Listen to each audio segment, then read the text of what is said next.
Well, you've probably seen the report now. Haason Reddick has asked permission to seek a trade and will look to go somewhere else in 2024 after Philadelphia all but confirms they can't afford him. Is it the right move? What could they get for him? And why is this happening? I'm Thomas Mott. This is the Thomas Mott Show.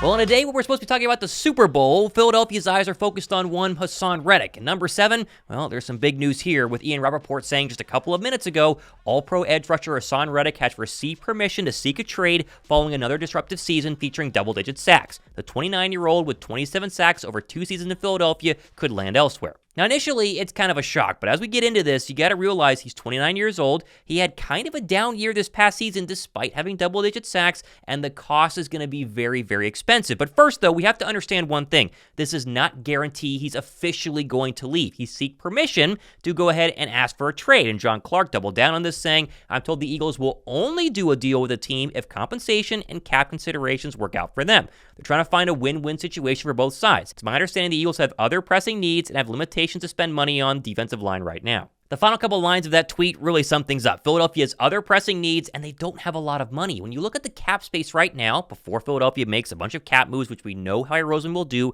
the Eagles have the 19th most cap space in the entire 2024 offseason, sitting just about $20.8 million.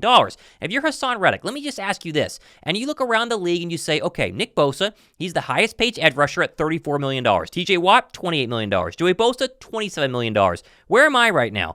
How about $15 million for Haason Reddick? That is below Emmanuel Ogbah, Shaq Barrett, Danielle Hunter, Alex Highsmith, even Von Miller, who was virtually, he did nothing for the Buffalo Bills this season in 2023. Reddick deserves to get paid. He's always been an underpaid pass rusher despite being basically a double-digit sack guarantee since coming into the league with the Arizona Cardinals. And at 29 years old, he's not getting any younger, and so it's naturally for him to go, hey, if Philadelphia can't give me what I deserve as a pass rusher, I've got to go somewhere else. But as Zach Berman pointed out on Twitter, his understanding is that the Eagles will only move on again, if it makes sense. They got to have good compensation. As we said earlier, they're letting him explore the market to see if there's a situation that makes sense with those considerations. It's pretty clear they're going to need a new deal, whether elsewhere in Philly. The alternative is an unhappy player, which won't benefit either side. Honestly, I'm okay with this. Haason Reddick has been fantastic in Philadelphia, but we're really focused on 2022 Haason Reddick and not what happened in 2023. You've got to be unbiased when you talk about getting rid of Haason Reddick and admit the fact that him, yes, like the rest of the defense, all were terrible the second half of the year,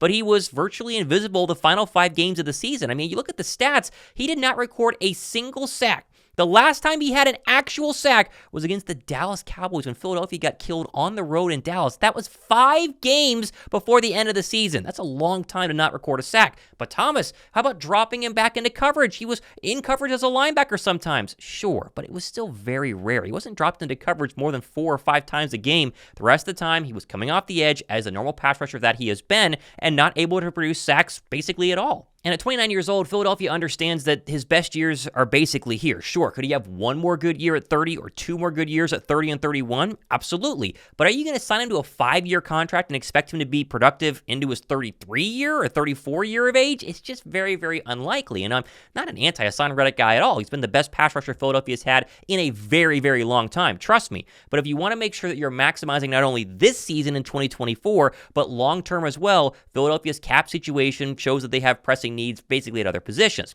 One of those key ideas is Landon Dickerson. Landon Dickerson is entering the final year of his contract and has only been being paid $1.8 million in base salary as a top 3 left guard in the National Football League. He has to get an extension. Without question, Dickerson needs a brand new deal this offseason, and if you give Haason Reddick $25 to $30 million a year, you're not going to be able to keep, again, an all-pro left guard who has a lot more football ahead of him just being 26 years old. And not to be outdone, Devontae Smith. You have got to give Devontae Smith a massive extension this offseason, just like Landon Dickerson, 26 years old. He's due $1.05 million in 2024. You think Devontae Smith wants to play on a $1.05 million deal? No, he's going to need a brand new contract extension. It's going to be up there in terms of a top 10, top 15 wide receiver money, and Philadelphia needs to get that deal done because, again, Devontae Smith has a lot more really young years ahead of him versus what you have with Haason Reddick being 29 years old. Now, my big question is what you do with Josh Sweat, because Josh Sweat also is going to be entering a contract season, and Josh Sweat also needs a brand new deal. But Philadelphia, much like they saw with Haason Reddick, didn't get a lot from Josh Sweat at all the second half of the season. I mean, even less so than Josh Sweat did basically the entire year. Sweat does not have the same leverage as Haason Reddick. He hasn't been as productive, and so you could seemingly get Sweat for a little bit cheaper. He's a little bit younger, and keep him as one of your 2-star pass rushers on the edge, and then either draft somebody with the compensation you get in return with a potential trade from Haason Reddick, or, like Philadelphia's plan seemingly was all along, they spent a first-round draft pick on Nolan Smith, who's built in the exact same mold as Haason Reddick, as kind of a stand-up, off-ball, outside linebacking pass rusher in what's going to be Vic Fangio's brand new scheme. And while Nolan Smith was very ineffective in 2023, the expectation is he's going to be able to be a lot better in 2024. See it as more of his redshirt season this past year, and if he can come out and give you 6, 7, or 8 sacks at an eighth of the price of Haason Reddick, it makes more sense financially for Philadelphia going forward. Again, I don't like this news. I don't want Haason Reddick gone. If it's a perfect world, you keep Haason Reddick and you sign Dickerson and you get Devontae Smith, and you also go ahead and keep Josh Sweat. All of those guys stay. But in the National Football League, things are constantly moving. People are constantly being turned over, and rosters never look the same. And you got to look at age and production. I'm telling you, despite what you want to say about Haason Reddick having double-digit sacks in 2023, it was a down year. And whether or not Vic Fangio could actually turn him back into a 15, 16, or 17 sack person in 2024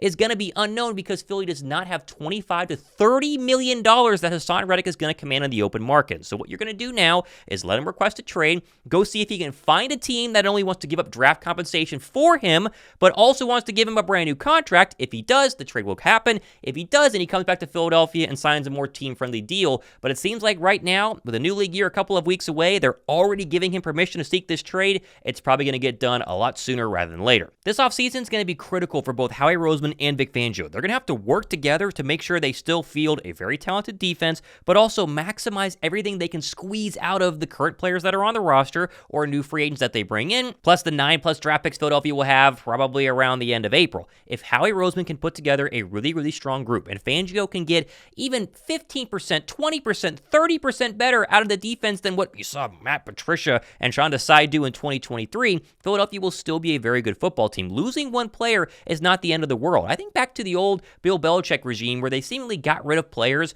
right at the perfect time before they were about to fall off a cliff. And while I don't think Haason Reddick is going to fall off a cliff, he's still going to be a very, very good pass rusher for whoever trades for him. If he gets traded, again, key point there, if he gets traded this offseason, the idea that you're going to have somebody who dominates for the next 4 or 5 years is very, very unlikely in an NFL league where guys get past 30 and it starts to really see the production drop. I mean, look at Brandon Graham. Brandon Graham is still a very good player, not a starter caliber player, and the fact that Brandon Graham is no longer starting in this defense shows that if Philadelphia would have given him one final massive contract, you'd be eating a lot of money for a guy who's not producing anywhere near the level he did just a couple of years ago. We got plenty more stuff happening the next couple of days and weeks here on the channel. If stuff like this is going to happen almost every single day, make sure to hit that red subscribe button, turn the notification bell, because when the trade happens, if the trade happens, we'll cover it here on the Thomas Mott Show. I'm Thomas Mott. This, of course, been the Thomas Mott Show.